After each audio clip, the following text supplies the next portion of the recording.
In our previous bulletin, we reported that the Ministry of Local Government held a meeting with traders' representatives from various districts.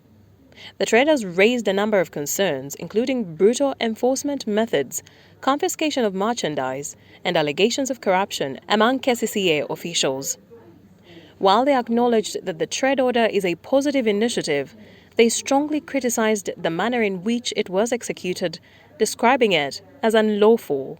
Members of Parliament have also raised concerns, particularly over the demolition of Pentecostal churches and people's businesses, citing excessive force reportedly used by enforcement officers. When the authorities come, when they are carrying away the kiosks, they take the kiosks plus the goods in the kiosks, and they come abruptly. So, Right Honourable Speaker, if you could allow me to raise that matter, since the Minister of Trade is here, I would request the Minister to give us a response, to tell us what is the plan, what is the strategy, because people are crying, people are in pain, and now we are going in the time of appropriation, where we need to cater for these matters seriously. Meanwhile, Minister David Bahati confirmed that the government has temporarily suspended the trade order. The question of the trade order is that we want to bring order in these areas where we are operating. And government had constructed markets, and these markets were not being used, and instead people were going on the vendors. But we listened to the issues. For example, a church is not supposed to be, or a mosque, be bundled with vendors, because they are not in the business of vending. So we have suspended the operation of the trade order until we do more consultations, and we'll have a final meeting at the end of June, so that beginning of July we have a refined way of operating. He added that in areas where the directive had already been enforced, the current situation should remain unchanged for now.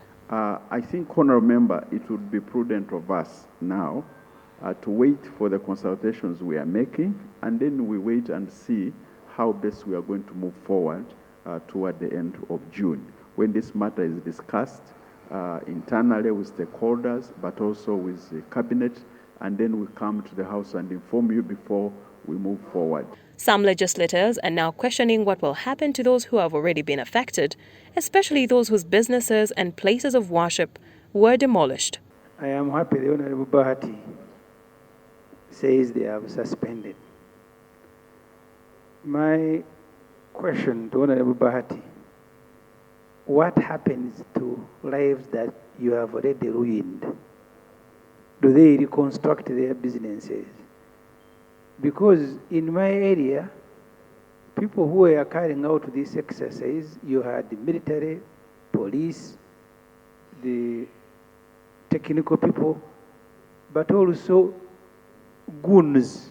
But I want to caution government that you don't just wake up and then decide to take some actions. You must think through, you must consult. This trade order clearly, I think it was a matter of shooting and then aiming after. There was no consultation, and I'm happy now you are talking that you are going to consult.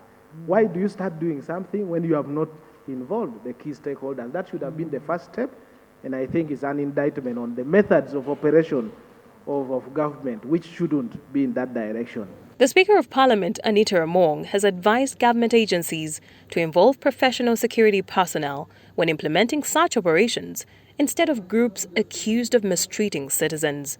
If you use the army, they will not do like what was reported to Inter-Religious Council, those kind of utterances.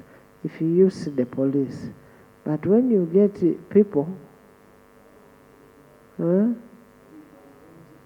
you hire those people, they will just do what they have been told to do. The trade order was first implemented in Kampala on February 19, 2026, before being extended to other cities and municipalities across the country.